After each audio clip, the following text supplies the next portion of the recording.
But I wanted to ask one question to follow there, because you mentioned a term I quite like, and that has been mentioned around a lot of in all of the tech companies, which is value per employee, which was quite a focus for them to drive the change.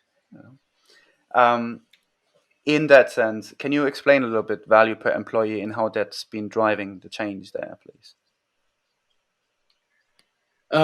Yes, because I think what they've done is said each employee is essentially an entrepreneur. Each one is running their piece of the company.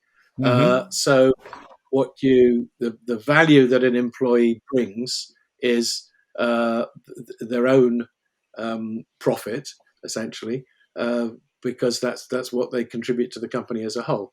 But what the difference, I suppose, is that no longer are you talking about an employee being somebody who you pay per hour, who gets a salary.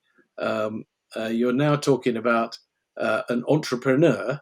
And interestingly, they lost most of the original employees. Only one employee kind of lasted all the way through, because most people, when they go to work, want to kind of have a secure salary and so on. And this is a fairly insecure environment they've set up, because if you don't succeed in running your business effectively, then you literally can't afford to pay yourself because you haven't got enough profit. So it takes a certain kind of person to make this happen. Now, they therefore are motivated to create value because they see themselves running a mini business.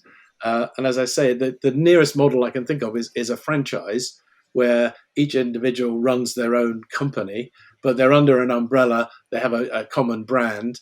They share with other colleagues and collaborate when they need to.